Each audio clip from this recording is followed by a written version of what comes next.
Bonjour, c'est Nicolas du site utilisersonmac.com. Nous allons parler dans cette vidéo des pièges à éviter lorsque vous achetez un Mac d'occasion. Alors, je vous lis tout de suite, je ne vais pas vous dire quel modèle précis vous devez acheter. Chacun a des besoins différents, donc cela va être à vous de définir le produit qu'il vous faut. Mais une fois que vous aurez jeté votre dévolu sur un modèle de Mac en particulier, je vais vous montrer ce qu'il est important de prendre en compte pour ne pas vous faire arnaquer par un vendeur indélicat. Pour commencer, je vais vous parler d'un utilitaire indispensable, Mac Tracker. Ce dernier existe sur Mac et sur iOS, donc iPhone, iPad et iPod Touch. Et il référence tous les produits qu'Apple a distribués depuis sa création. Cela peut être du matériel, c'est ce qui va nous intéresser lors de l'achat d'un Mac d'occasion, mais également du logiciel.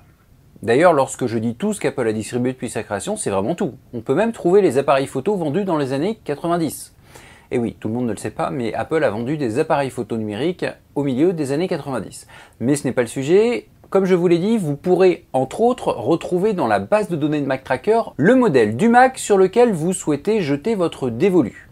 Alors à quoi cela sert de retrouver dans Mac Tracker cet appareil? Eh bien déjà à vérifier que les informations que le vendeur vous donne sont cohérentes. En gros, vous allez pouvoir savoir si le processeur qu'il vous annonce correspond bien au modèle qu'il donne.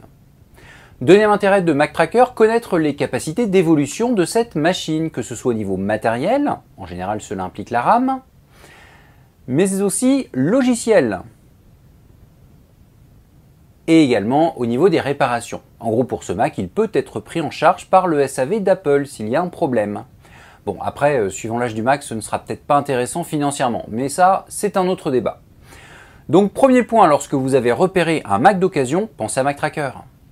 Ensuite, il va être temps de passer sur la machine. Je pense qu'il est inutile de vous dire que je déconseille très fortement d'acheter une machine que l'on ne pourra pas tester, ou à la rigueur qu'un de vos amis ne pourra pas tester pour vous. Donc les achats à distance via internet avec un envoi par transporteur ou la poste, vous évitez évidemment. L'avantage d'avoir accès à la machine, c'est que vous allez pouvoir vérifier plusieurs points. Pour commencer, cela paraît logique, mais vérifiez que ce que vous annonce le vendeur est bien dedans. Donc, à propos de ce Mac, le processeur et la RAM sont ici. Le numéro de série que j'ai masqué dans cette vidéo est là. Si le vendeur possède encore la boîte de la machine, vérifiez que le numéro de série de la boîte correspond à ce qui est inscrit ici. Si ça ne correspond pas, le vendeur a intérêt à avoir une bonne explication, par exemple que la carte mère a été changée par Apple. Ensuite, le stockage.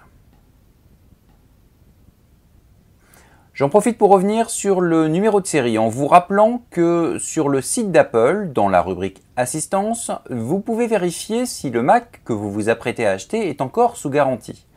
Pour des détails là-dessus, je rajoute dans la description de cette vidéo un lien vers une boîte à outils qui parle de cette garantie. N'hésitez pas à y faire un tour. Bon, ça c'est pour la configuration matérielle, mais je dois avouer qu'il y a autre chose à vérifier. Je dirais même une chose essentielle, iCloud. Effectivement, l'un des services iCloud permet de verrouiller ou effacer à distance son produit Apple. C'est la fonction localisée. Lorsque vous testerez le Mac avant l'achat, il y a deux solutions. Soit le vendeur a déjà réinstallé intégralement l'ordinateur, donc il ne doit pas avoir rentré son identifiant Apple après la réinstallation. Dans ce cas-là, dans les préférences système iCloud, vous aurez une fenêtre ressemblant à ça. Soit il n'a pas encore tout réinstallé. En gros, il s'en sert jusqu'à la vente et dans ce cas, son Apple ID est rentré. Je rappelle que l'Apple ID est le compte iCloud.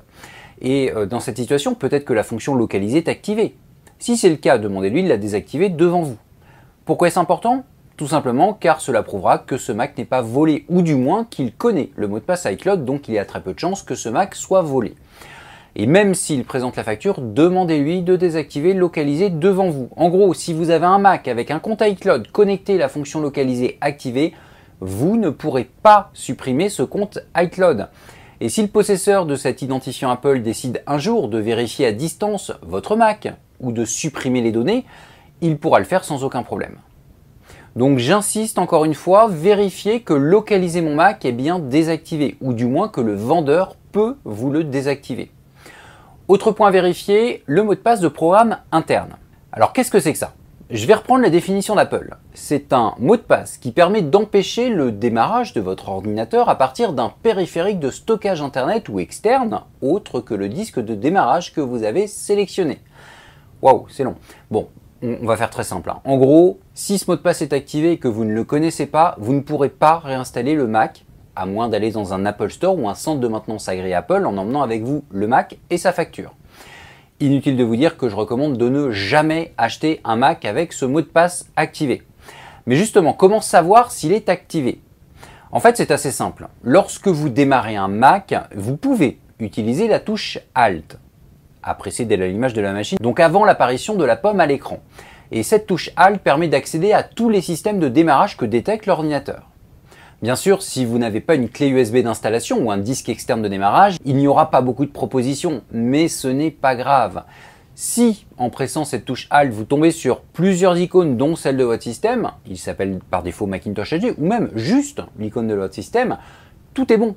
Le mot de passe de programme interne n'est pas activé.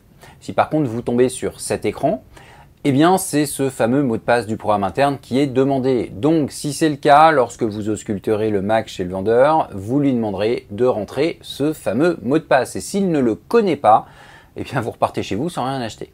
S'il connaît le mot de passe et si vous décidez d'acheter le Mac, il va de soi que vous allez demander au vendeur de désactiver ce fameux mot de passe de programme interne. Cela se réalise en allant par exemple dans la fonctionnalité de récupération. Mais si le vendeur l'a mis et le connaît, il saura l'effacer. Vérifiez juste le jour de la session du Mac qu'il n'est plus activé. Maintenant, eh bien, il est temps de vérifier quelques petits points que l'on oublie souvent. Pour commencer, si vous êtes intéressé par un Mac portable, vérifiez que le chargeur fonctionne correctement. Il suffira pour cela de le brancher. Et vous pourrez le voir tout de suite à l'œuvre.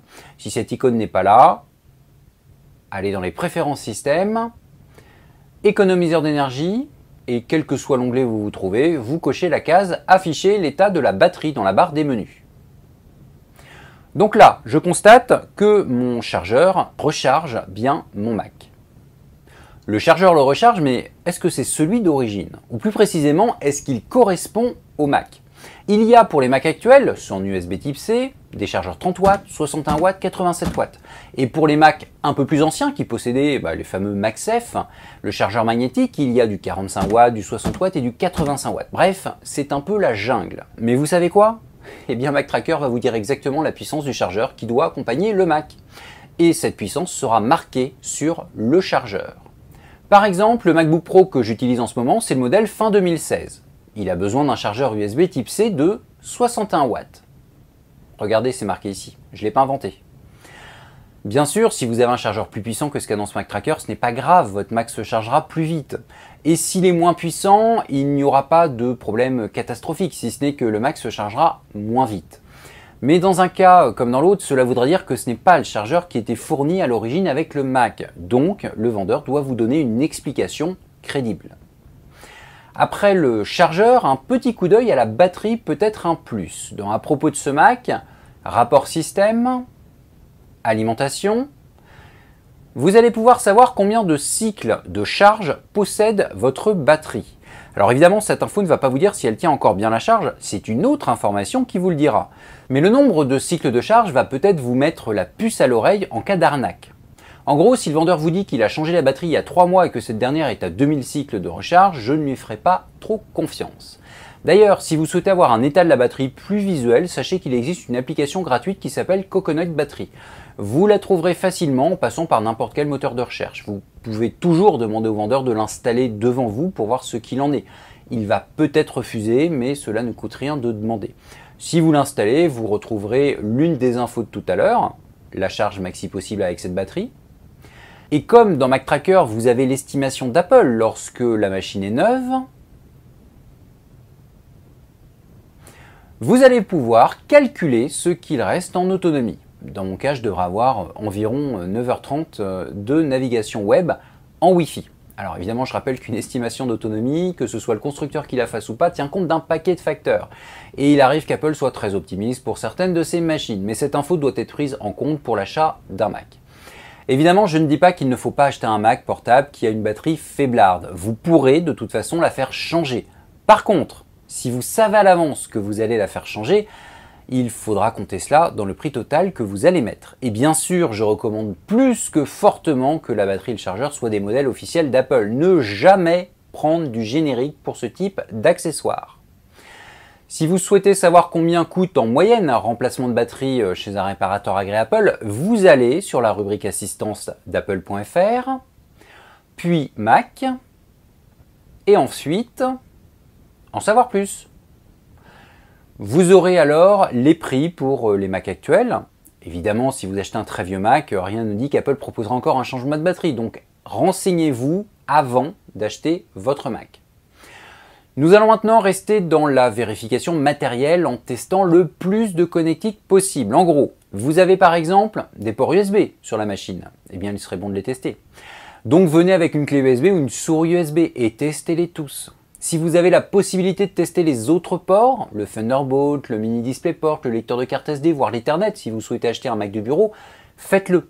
J'ai rarement eu des connecteurs qui tombent en panne, mais ce n'est pas impossible. Cela m'est déjà arrivé sur de l'Ethernet, la fameuse prise RJ45. En plus des connecteurs externes, pensez à vérifier le Wi-Fi et le Bluetooth. Le Bluetooth peut se vérifier facilement avec votre smartphone, même si ce n'est pas un iPhone. Regardez, j'ai activé le Bluetooth de mon iPhone et... Eh bien le voici, donc c'est bon. Pour le Wi-Fi, s'il n'y a pas de connexion Internet en Wi-Fi chez le vendeur, et si aucun voisin ne possède un réseau Wi-Fi, en gros si vous êtes à la campagne, cela veut dire que le Mac, s'il est connecté à Internet, l'est par de l'Ethernet.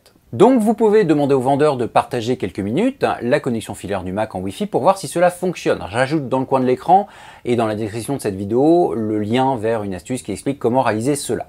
Et vous pouvez également, si votre smartphone vous le permet, partager la connexion de ce dernier et regarder si le Mac est capable de se connecter à Internet via votre smartphone. Maintenant que les connectiques sans fil sont vérifiés, je vais vous parler de l'écran. Il serait effectivement dommage de ne pas faire attention à lui alors que c'est l'élément le plus important d'un ordinateur. Vous l'aurez effectivement toujours devant vous. En gros, je vais vous demander de vérifier l'uniformité de l'écran. Si vous avez par exemple l'impression qu'il y a un problème sur un bord de l'écran, la couleur est passée ou il y a de légères bandes, ce n'est peut-être pas une très bonne idée de prendre ce Mac. Surtout si vous vous rendez compte que là où il y a le problème, la coque du Mac est un peu abîmée. En gros, l'ordinateur a eu un choc. Ce qui me fait une transition toute trouvée pour le point suivant. Vérifiez si l'extérieur du Mac a l'air en bon état. Évidemment, je ne parle pas des rayures, là ce sera juste un problème esthétique. Je parle des microchocs qu'il y a souvent sur les ordinateurs. Donc vérifiez qu'on reste dans le micro et pas dans le petit choc, voire le gros choc. Et puisqu'on est dans l'aspect extérieur, pensez à le retourner et à regarder les vis qui sont en dessous. Je ne vous dis pas qu'il va falloir l'ouvrir, on ne va peut-être pas exagérer, mais regardez si la tête des vis a l'air en bon état. Si au moins l'une d'elles est en sale état, cela veut dire deux choses. Si vous avez besoin d'ouvrir le Mac, vous aurez un problème pour le faire, puisque l'une de ces vis va peut-être ne pas pouvoir fonctionner. Et surtout, ce Mac a déjà été ouvert par quelqu'un de peu soigneux, donc déjà en principe pas un professionnel. Conclusion, les Macs ouverts au pied de biche, très peu pour moi et très peu pour vous. Autre problème à éviter, les propriétaires qui sont fumeurs. La fumée de cigarette est effectivement une horreur pour les ventilateurs des ordinateurs. Et une fois un ventilo abîmé, usé on va dire, il se fera du bruit et perdra en efficacité. Donc le Mac chauffera beaucoup plus que prévu, donc son espérance de vie sera diminuée. Donc non, bien sûr, vous n'êtes peut-être pas obligé de demander au vendeur s'il fume, suffira de regarder si le Mac sent la cigarette et si en soufflant dans les aérations, une odeur de cigarette vous prend à la gorge. Au final, je pense que si vous vérifiez tous les points que je vous ai donnés, vous avez peu de chances d'être arnaqué. Alors, je sais, cette vidéo est un peu longue, mais je vous rassure, si vous effectuez toutes les vérifications dont j'ai parlé, ce sera très rapide. En moins de 5 minutes, tout est fait. Ce que je vous propose, c'est de les lister une dernière fois afin que vous ayez un petit résumé de ce que vous allez vérifier. Mais avant ce résumé, je vais préciser une chose importante. Dans cette vidéo, je suis parti du principe que vous savez quel modèle de Mac vous souhaitez acheter. Donc mes conseils se bornent à éviter de se faire arnaquer par l'acheteur, d'où le titre de ma vidéo. Mais si vous décidez d'acheter un Mac d'occasion, vous aurez le choix entre une sacrée quantité de modèles. Donc vous ne saurez peut-être pas quel modèle peut être intéressant. Si vous souhaitez des conseils pour savoir sur quel modèle aller, vous pouvez me le dire dans les commentaires de cette vidéo, juste en dessous. Et si vous êtes assez nombreux à le vouloir, je réaliserai une vidéo sur le sujet. Mais que je réalise ou pas une vidéo à ce sujet, je rappelle un point important. Certains modèles de Mac ont des problèmes. D'ailleurs, vous pouvez retrouver les modèles à problème, pas trop anciens, sur le site d'Apple. En fait, dans la rubrique assistance, vous allez trouver en bas de la page les programmes d'échange et d'extension de garantie liés à des problèmes découverts après coup. Évidemment, les plus anciens ne sont plus listés, mais au moins, vous saurez qu'il vaut mieux ne pas acheter un MacBook Pro 15 pouces Retina de 2012 et 2013. Et d'ailleurs, puisque j'y suis, n'achetez également jamais un MacBook Pro 15 pouces de 2011. Les cartes graphiques dédiées présentes à l'intérieur claquent les unes après les autres. Alors évidemment, avec l'exemple du MacBook Pro Retina 15 pouces de 2012, vous pouvez vous dire que c'est génial. Cela veut dire qu'Apple va vous changer gratuitement la pièce défectueuse s'il y a un problème. Oui, sauf que cette extension ne sera pas éternelle. Et en plus, rien ne dit qu'une fois qu'Apple aura réparé l'appareil, vous n'aurez pas le même problème 6 mois plus tard. Après la fin du programme d'extension, bien entendu. Bref, évitez autant que possible ce type d'appareil. J'ai fini avec mes conseils. Je vous fais le petit résumé de l'ensemble comme promis. Donc, si vous avez repéré un Mac dans une petite annonce, vérifiez avec l'app Mac Tracker que les informations du vendeur sont cohérentes. Toujours avec Mac Tracker, vérifiez les capacités d'évolution de la machine et si le SAV d'Apple l'accepte encore. Ensuite, allez sur place voir le Mac. Vérifiez sur le Mac que ce qui est indiqué dans l'annonce est vrai. Processeur, RAM, stockage. S'il y a la boîte, vérifiez que le numéro de série de celle-ci est la même que celui du Mac. Vérifiez ensuite que la fonction « Localiser mon Mac » est déconnectée ou du moins que le vendeur peut la déconnecter. On continue en vérifiant que le mot de passe du programme interne n'est pas activé ou du moins que le vendeur peut le désactiver. Vérifiez aussi le chargeur secteur. Est-ce qu'il fonctionne et est-ce que c'est le bon? Jetez un œil à la batterie, avec ou sans installer Coconut Battery. Vérifiez le plus de connectiques possible, donc au minimum les prises USB. N'oubliez d'ailleurs pas que depuis quelques années, on est passé à la USB type C. Donc quand vous emmenez un périphérique USB pour vérifier, prenez un périphérique USB qui correspond. Testez également le Wi-Fi et le Bluetooth. Et enfin, regardez l'aspect général. Écran, coque, vis, odeur de cigarette. Si vous respectez tout cela, il y en a pour moins de 5 minutes, il y a peu de chances que vous vous fassiez arnaquer. Et bien entendu, même si je ne l'ai pas dit, puisque vous allez vérifier sur place l'état du Mac, si vous décidez de l'acheter, vous repartez avec, vous ne retournez pas chez vous en demandant au vendeur de vous l'envoyer par la poste. C'est logique, mais je préfère le dire. Bon, cette vidéo est finie, je vous invite évidemment à la partager au maximum autour de vous et à mettre un petit pouce vers le haut si vous l'avez trouvée intéressante. Vous devez vous abonner à ma chaîne YouTube et à la newsletter de mon site. J'offre gratuitement aux abonnés de ma newsletter des conseils exclusifs qui ne sont disponibles ni sur le site utilisersonmac.com ni sur ma chaîne YouTube. Ça tombe bien, profitez-en. Et évidemment, je vous donne rendez-vous pour une prochaine vidéo. À très bientôt!